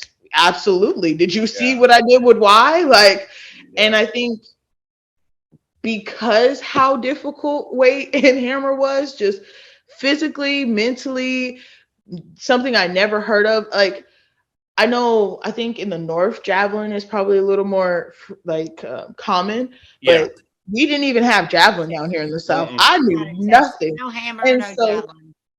Like, I did it one time at a summer meet just to kind of, try it out.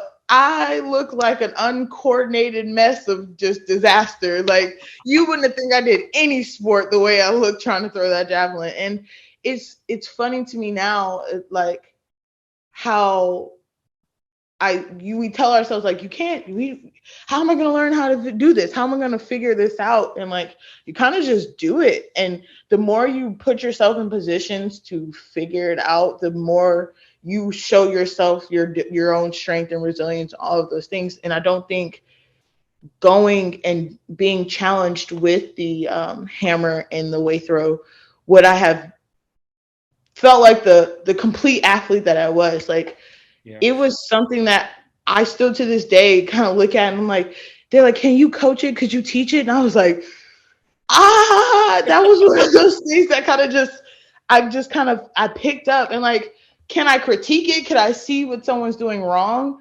Yes. But like, they say those who can't do teach. Well, I can do it. I don't know how to teach it. That is so good. Well, and that, because I don't want to come back to shot put real quick. You threw indoor 1631, which is second in the top 10. You went 1603 outdoor, which is second A&M, which is pretty impressive. I'm two things. Did you do glide in college? Mm-hmm. You did glide, and do you feel you reached your potential as a shot putter? Oh, I did glide. Did I glide?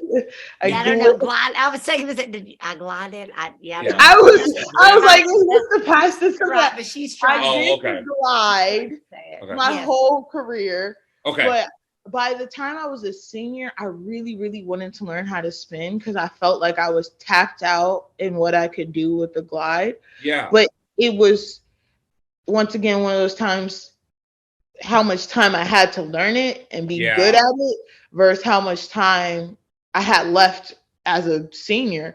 And so it made no sense to me to try to learn a whole new technique and it not do anything for me. And then I have a terrible senior year versus sticking with what I know and, trying to capitalize off of that. But yeah, I definitely feel like I kind of tapped out with my potential with the glide, especially being that I was always like a speed and agility athlete. Yeah. I think learning how to spin, especially sooner in my career, would have been very, very, very it would have changed the trajectory of my shot put career because I feel like I would have been able to use more of the power that I had found with spinning in the weight throw because I already understood the concept of spinning. Not saying they're the same type of spin by any means, but like I felt comfortable spinning. At one point I was like, I never went in a circle like that ever. And now I'm like, okay, I can at least, I won't be sick spinning. Like, I think I can figure it out, as well as understanding the mechanics that go into both of the techniques. Like, I think the mechanics of a spin would have just worked well with the things that I brought to shot put in anyway. So, and the women that were getting good at shot put in those times were going from the glide to the spin. Yeah. And I think I kind of just like missed the wave of like committing to the decision to like to transition over. And I think me and Chico were kind of in a good place with how we thought my training for shot put was going. And then it was after I hurt my shoulder and I had torn my forearm. I had torn my forearm and I was throwing with a torn forearm all the way at nationals, the nationals that I won. My forearm was torn. I had tape across my forearm, all taped up, and I didn't know that it was torn, even though it had a knot the size of a golf ball in there. And we were just patching it up, and they're like, "You're fine. Like, we'll just stretch it out, and you're doing all this rehab." And it was like the night before, my athletic trainer, he goes, "So your forearm's torn. We're going to do some more rehab.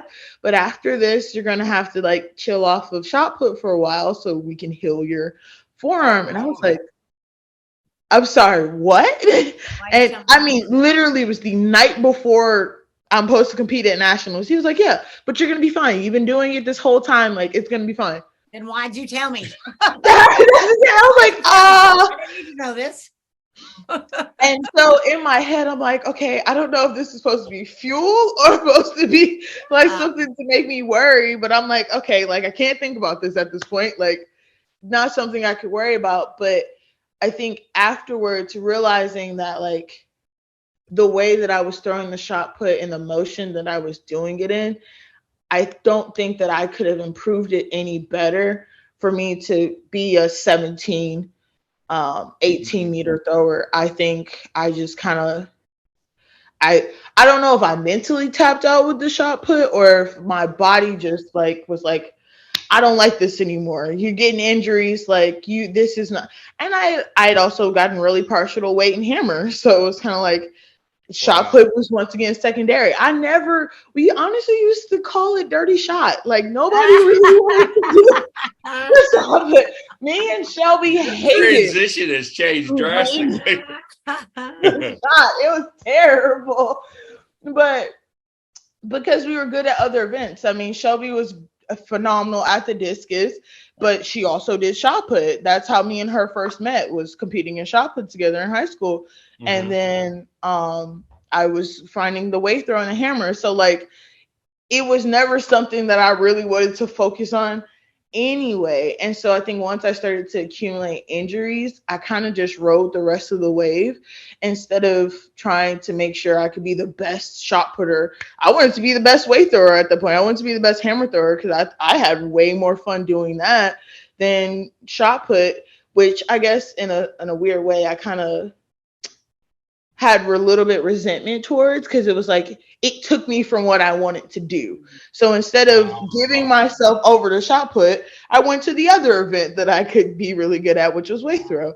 And I mean, now looking back, I'm like, I love shot put, because if without shot put, it wouldn't have gotten me to any of these places. And it really was like it was a cool gateway to show me that I was more than I knew of myself. Very good point. I like that. Very good point. So what did you graduate from A&M in a degree? What degree did you get? Psychology. I went to school for psychology and I minored in sociology and communications. Wow. Awesome. Yeah. So now go ahead. I'm sorry. That's still your question. No. Go ahead. Now what?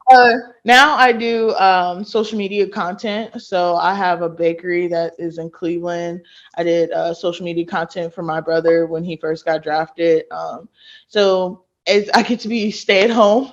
I get to work remotely, and I get to like do digital stuff as far as on the computer, digital design, photography. I get to be more artistic, and I think I have always had a battle between who I am as a person and who I am as an athlete, because as athletes, they're so intertwined that sometimes you're only an athlete. And I think after I left A&M, I really battled with like, what am I going to do after sports? Like, who is this person after athletics? Because all my life, I've always been an athlete. Yeah. And I stepped completely away from sports, even though my spouse at the time was a track and field coach. So I was always still around it, but I never immersed myself in it the same way that I did as an athlete. So you And had no. so, but I'm sorry. So you had no aspirations to maybe try to go to the Olympics or qualify for nationals or indoor worlds or something like that? Did you even think about going to Europe and doing some indoor meets? I did a little bit. It was so my last track meet, unfortunately, me and Coach Henry had a very, very unfortunate conversation that happened after, and it was just kind of like, you wasted your talent. You were not the good athlete that I thought you were gonna be. Like, and he just really rained down on me. And it was right after nationals where I just fouled out, and I had the worst meet that I had all season. And I knew it was my last collegiate meet, and he kind of just like kicked me when I was down. And at that point I was like, is track still a thing for me? Is it something that I can see myself doing on like the everyday basis? And I also realized that after college, there is no team. Like, you kind of have to figure it out for yourself. There's no trainers, there's no training room, there's no coach. Like, you have to there's no equipment. There's like, I had to kind of find all of those things. And like, athletes hurdlers, sprinters, jumpers, all of those things, you don't need equipment. Your equipment is your field event. Like, you can go find a high school with sand anywhere. I can find a ring, but shot puts cost money, weight throws cost money, hammers cost money, and they're not cheap. And being fresh out of college and not realizing, like, I didn't have a game plan for any of that, as well as I was kind of demoralized because I was like, is this the end of my athletic career? And like, is how it ended just kind of like made me question if I was really the athlete that I thought I was. And so I was living in Florida, and my partner, she was a high jumper, great high jumper. She ended up going to the Olympic trials 2 years ago now, last year. The last Olympic trials, she went and she placed like 7th. So she was great high jumper. She went to Alabama, and she still wanted to go, and we were trying to train together while she was in Florida, and she was a track and field coach. So that's what I mean. I was always around it, but I wasn't in the track and field world at that point. But it gave me a facility, it gave me a place to train and things of that nature.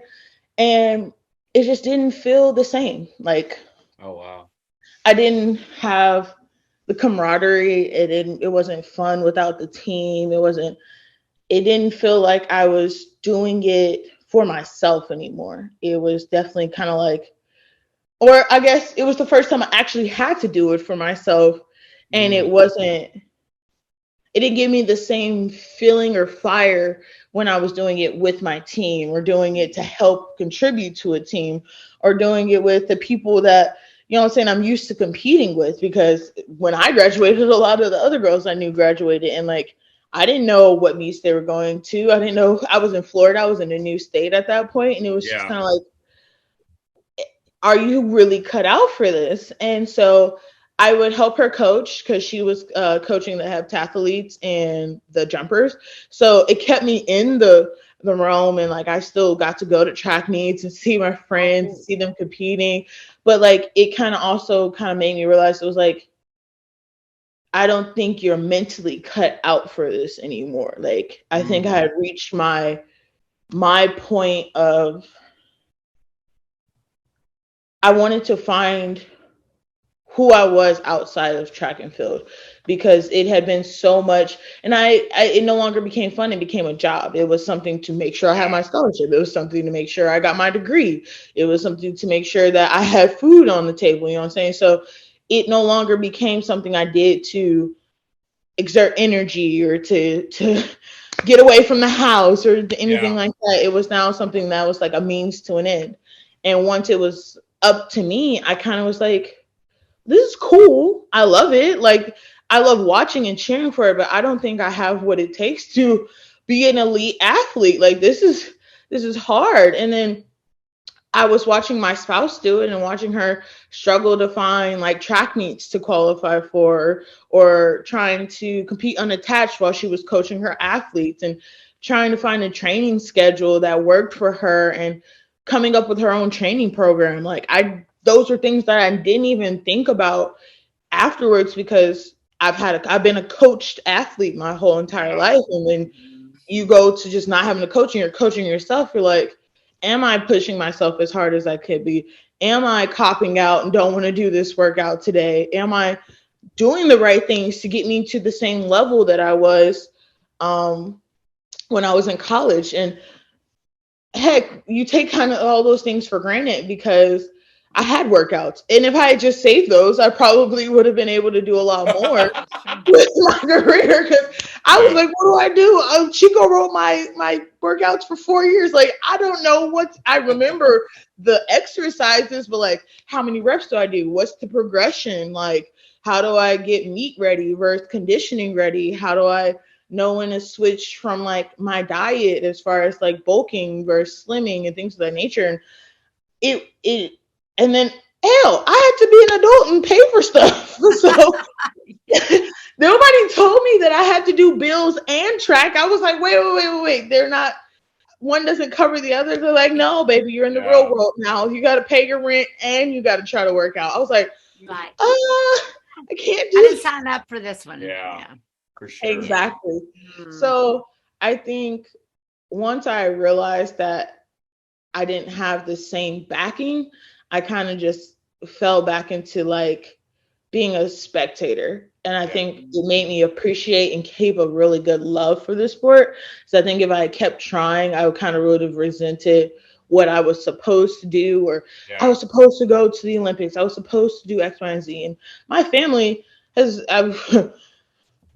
got big names in the family, and they've done big things. And like, if I kept trying to push for something that was their goals instead of my goals, I feel like I wouldn't have been able to appreciate what I had done and what I was doing, because I was still not meeting the expectations. And I mean, of course it was hard, because ending your collegiate career just is a hard thing to do. Like, yeah, I can relate, because I went to the same thing after my career was over, and letting go, and that was because of injury. It was a hard. I wasn't ready to be a normal person out in society, because my brain was being the athlete and being this and kind of in the spotlight a little bit, and not have the responsibilities of doing that. But all of a sudden it's just kind of taken away from you, or in my situation, the sport doesn't want you anymore.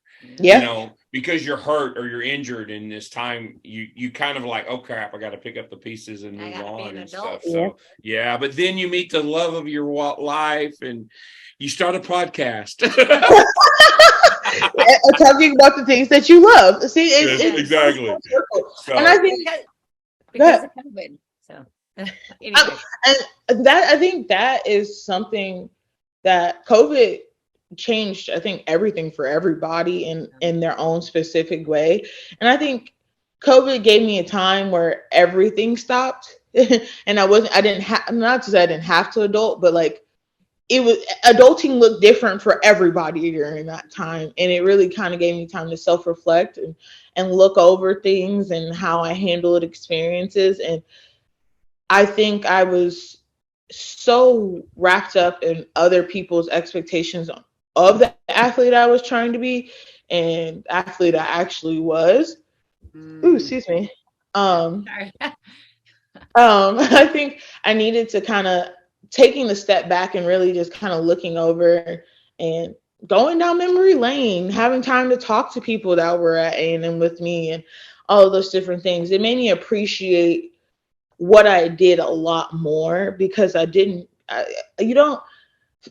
is 20/20. And I think I can now go back into athletic spaces with a lot more appreciation for just not only how awesome athletics is as far as like the mindset, the mentality, the physicality that comes with it, but also the understanding of like every athlete is so different and every athlete's motivations are so different. And like what it means to be successful is different for every single athlete. And I think watching my husband play overseas and watching my ex go off to be in the Olympic trials and still pushing in track, like I appreciate the things that it has allowed for us and the doors that it's opened for us as adults, because it's definitely, I don't think I would have the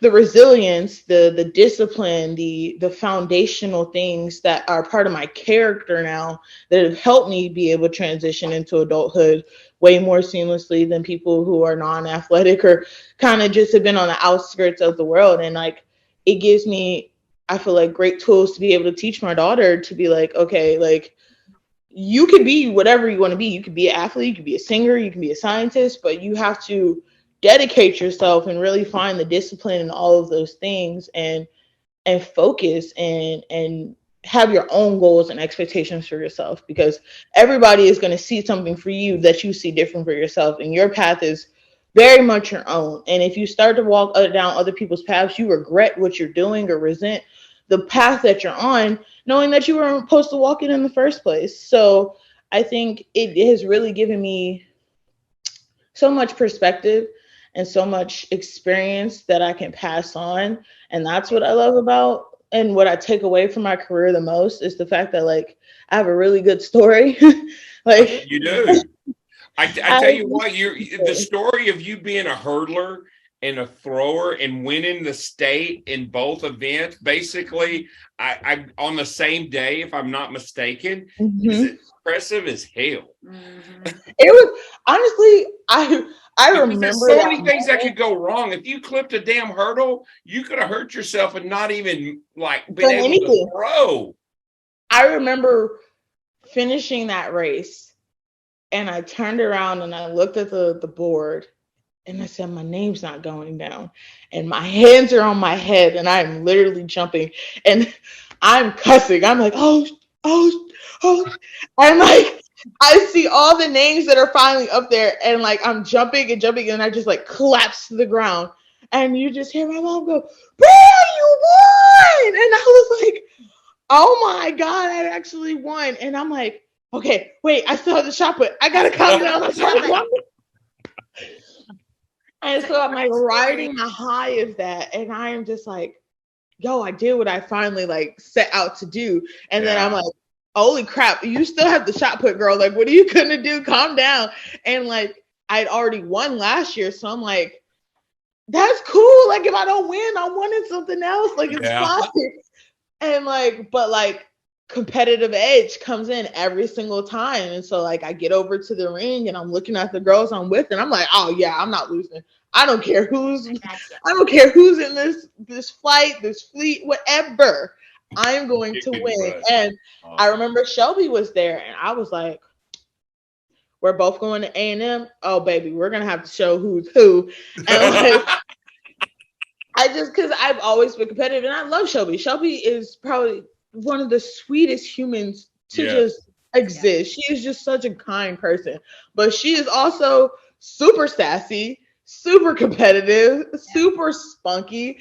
And you know, she's that diva. She's the girl the throw princess, the pink. And I was anti all of it. I was like, I hate pink, I hate bows, like, move all this stuff out the way. And I just kind of like wanted to prove myself, because I was like, okay, I'm going to school with my biggest competition. Like, I need to make sure I can hold my own. Yeah.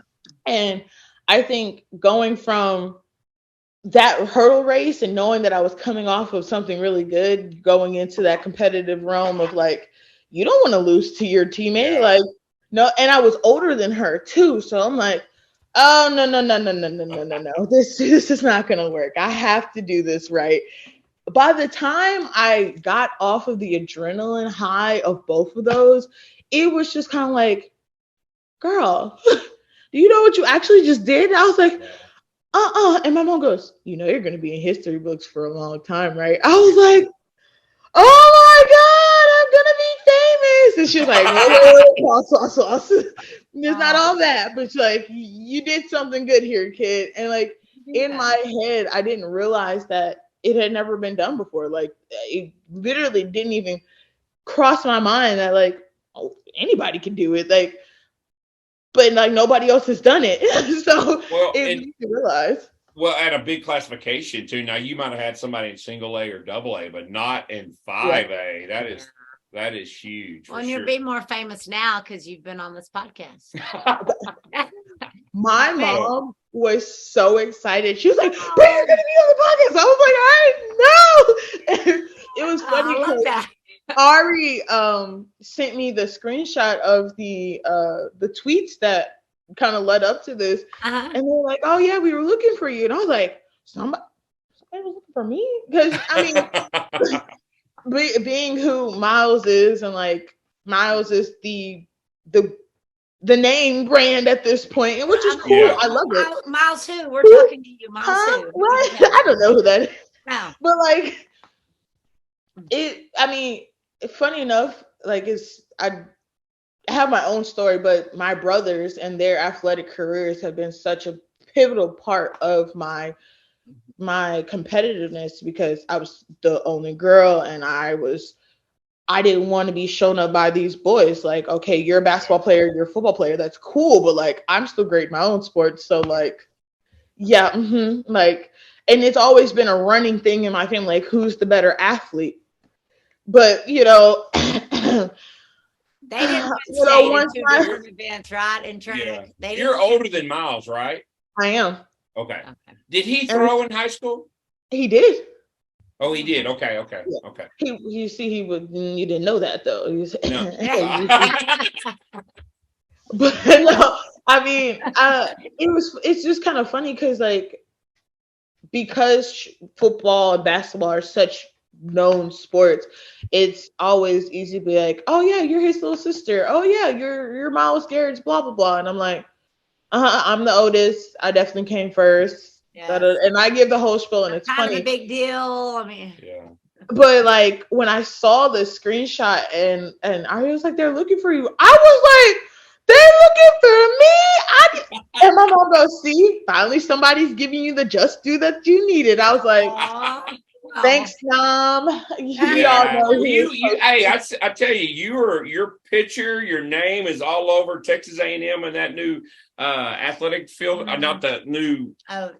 The new track complex. Yeah. And so, girl, you are a legend at A&M, and what you did down there, be very proud of it. Because especially, I promise you, we've been doing this for over a year, and I cannot think of anybody that's come out of the state of Texas that graduated from a Texas high school that has won a national championship in a weight throw.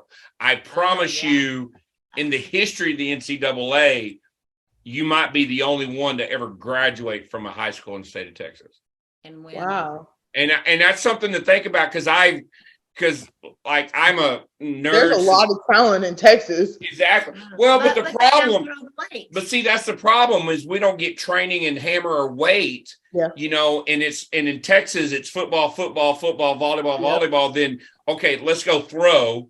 And whatever good you do, it's not a priority like in some other states. Exactly. And so, the throwers, especially on the female side, they're going to be a shot and discus thrower. And all right, well, we're not going to, but our club, the reason I bring this up is our club has a really emphasis on doing the hammer and creating popularity to try to grow hammer throwers in the state of Texas. I love that. And just whether it's, a female or a male, we're doing a lot more hammer stuff. And we're actually starting to get a little bit of tread of people taking interest in what we're doing on the hammer side. So we're trying to grow the sport in there. But what you did for the weight, coming out of the state of Texas, be very, very proud of, because I don't imagine there's too many that's won it.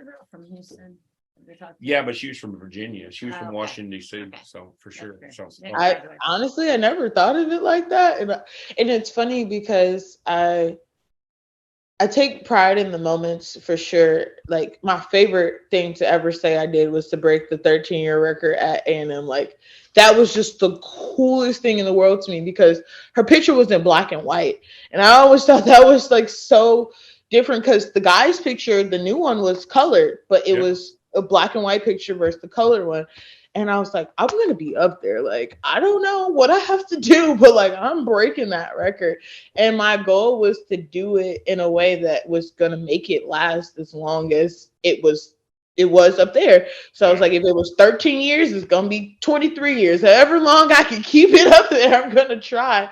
And I forget like that it was harder to do than I realized. Like in the moment, like as I was doing it, it was like, you're so close. You're so close. Like you're just a couple more meters, a couple more centimeters, a couple more X. And then you do, and you're like, oh snap, I did it. And then I kept doing it. And like, I would see the picture change and the number change. And it's like, you don't realize all the good things that you're doing in the midst of the fact that you're doing them until you look back and you're like, man, that's still sitting there. That's still at A&M. Because like, even when I did it, 74-4, I was 4 all time in the weight throw history at that point in time. And my mom was like, you know, like you're on not just like A&M, like that's in the world, baby. Like you did that in the world. And I couldn't wrap my mind around that concept of like, I'm not just like a collegiate thrower. I'm not just like a high school thrower. Like, baby, you competed with all the marks and like you're up there with the people who have been doing this. Yeah. And like, I think those are the proudest moments that I look back on. And like, being from Texas is just so cool because Texas has always been a really strong athletic state.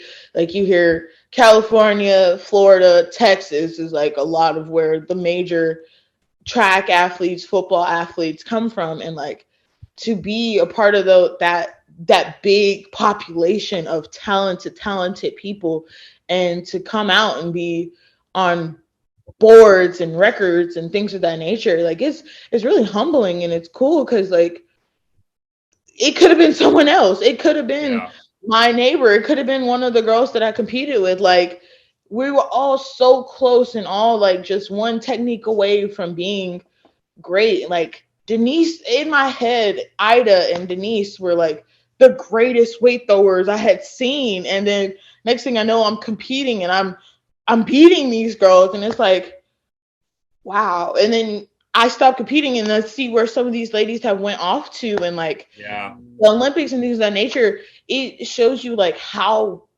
big the talent pool is, but how small it is as well. Yeah. And funny enough, excuse me, I used to train with Michelle Carter because her dad, I think, saw me at nationals, and I don't know how the conversation got back to us and working together. And I think she messaged me on Facebook and was like, hey, we train in Dallas. Like my dad would love to like have you come out and work out with us. And I was in high school and I'm looking them up and I'm like, that's an Olympic throw. Like, huh? And my mom was like, girl, you come on, like get your cleats. Like, why are you not moving fast enough? And I'm just sitting here like, I'm throwing that well for them to like want to practice with me and try to train with me. And like, I guess like I didn't realize how surrounded by greatness I had always kind of been. Like there was so much talent and so many like resources that I had because of my brother, Sean. He played basketball, but he put me into contact with a strength and agility coach and a sprints coach. And so I had private coaching from him when I was in high school. And then I got to work with the Carter family. And like, I had the resources to kind of hone the athlete that they saw, but I was just kind of like, I was just doing stuff. I was a kid and I wish like I knew how much potential I really, really had in the midst of it versus like the hindsight of it all, because it's so easy to be like, oh yeah, I was so great. But like in the midst of it, I had always second guessed myself and was like, there's someone better. There's someone doing more. There's someone lifting more weights. There's someone eating better diet than I am. And like, I was like, I'm not doing everything an elite athlete is supposed to be where I'm supposed to be. And I'm still making all of these things happen. But it's like, I didn't give myself enough credit for the resources and the tools that I was learning. Like, man, by the time I got to A&M and got to work with nutritionists and work with, I had the study hall help, I had Chico, I had different professional athletes who would come through and just like mentor us or talk to us. Yeah. It was like, you had so many resources. And now like I went back to A&M once I was driving through to get some like paperwork, and I stopped by the track and she goes like, hey, how are you doing? And I was just like, he was like, this is one of my athletes. And now I'm talking to the new athletes and they're like, oh my God, like we've seen you. And I was like, oh yeah, that is me. Yeah. Like, what would you say? What were you telling us? And I'm just like, appreciate it all. Just be in there day in and day out. Just don't look to every future day or every future meet or what you're supposed to do. Like, just check in with yourself and be present in the moment, because it goes so fast. And we appreciate everything. The last hour and a half has been tremendous. Thank you for sharing. Be proud of everything you've done, because it's been an amazing feat, high school and in college. And you're a national champion, and you won 2 state champions. And hey man, that's the best of the best, and you did it. So thank you so much. I appreciate it. Thank you for giving me this opportunity. No this problem. Was so much fun. Or 11. Yeah. So perfect. That'd be so nice. My Miles has a game in Houston on the 4th, and so all my family is coming down to Houston, so we can all watch it together. We will make sure that it. We will make sure it comes out on the 4th. And so if Miles is watching this, when we talk to him on December the 4th, your sister's the better athlete. She leads the NFL in sacks. So, and Miles, you can throw the 4K 20 feet. So. Oh my God. I'm going to talk shit to him. Yeah. I'm going to burn him up for the next 3 weeks. I can't wait till he hears that. That's awesome. Well, thank you so much. Have a good, restful evening. Yes. We pray for a healthy baby. Yes. Let us know, and let's just stay in touch, okay? Absolutely. Y'all have a blessed night. Thank you. We would like to thank Brea Garrett Page for being on.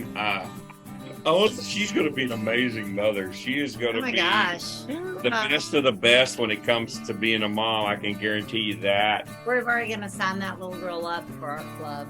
Oh, yes. Something. If we need to learn how to cook turtles, we got you. Yes. Yeah.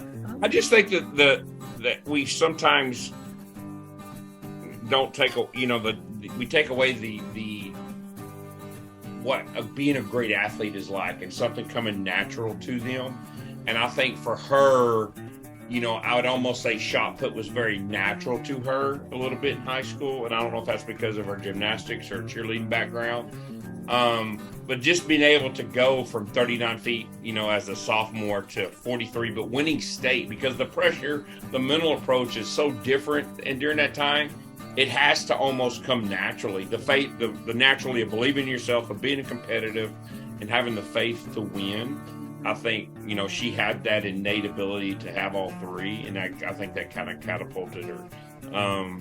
Just tremendous that, she was able to, have a great high school career that carried on into, Texas A&M, but not necessarily in hurdles or shot put. What she thought it was going to be. It was going to be in the weight which she was going to be, a national championship in too as well. So and she just had so much little great nuggets of wisdom here that she put in there. Great advice, great from life lessons that she had, and she was so competitive. And I wrote down one of the things where she was talking about giving advice when she was at meets. Mm-hmm. It was not about, but it was me against me. Yeah. Step in that ring. It was her competing against herself every day to be better. Yeah, for sure. And then, and I left this out early in the intro, to be in Arlington ISD Hall of Fame, big accomplishment. And just a hurdler who was a shot putter. And, those two combinations really never go together, but yeah, definitely for her, she's a tremendous athlete. That's very, very often. If you see some of our YouTube videos, she was a tremendous athlete, and to pick up the weight as naturally and as just to have those results, she had to be a great athlete, because that is hard to do. Yeah. For sure. I get thinking she could have picked up discus or anything. I know, we She didn't- could have gone any route. And like she said, I can learn anything. Yeah, So. for sure. So we appreciate it. We'll see y'all down the road. All right, let's thank our sponsors real quick. Texas Track and Field Coach Association. Go to ttfca.org. Check out all the greatest news. Got the indoor or the clinic coming up, indoor season 2 with schedules. But the clinic in January, so make sure you 7th, go. 6th, and 7th. Yep, 6th and 7th. Go look at that. Looking to get some implements, forthrows.com. Got lots of quality implements. Use the code TalkingThrows10 to get 10% off. Porta Circle. Weather's going to start getting cold for a little while. Porta-circle.com. Again, use the code TalkingThrows10 to get 10% off. When you're in Austin, Ready Up Athletic Development, make sure you reach out to Zach Phillips at Ready Up AD. Check out his website. Check out his throwing program on the Train Heroic website, the basic throw strength, and use that code THROWS10 to get 20% off of that program. Hello, Talking Throws Texas podcasters. I'm Bruce Caldwell. I'm here today to introduce the Fiber Sport Discus.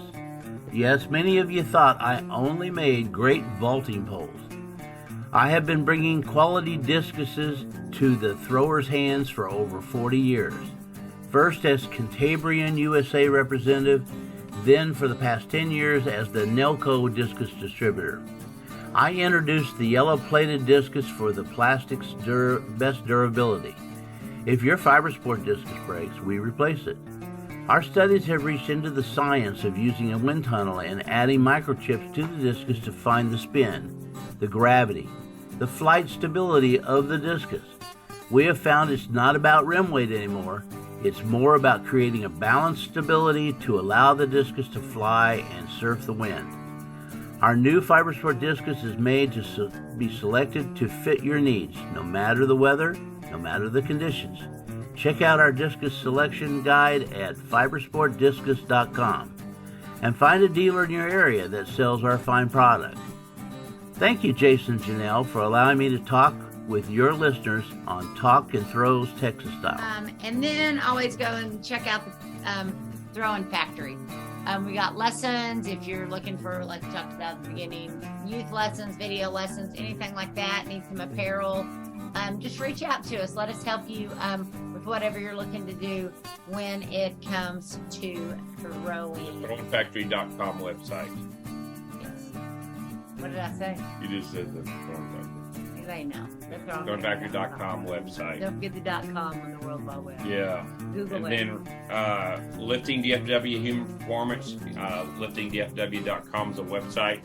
If you're needing Olympic lessons or to write a program, if you're a multi-sport athlete looking to juggle volleyball and softball, or it doesn't even necessarily have to be track, and you're looking to get ahead of your competition, reach out to me. We can devise a program to get you ahead of your competition for sure.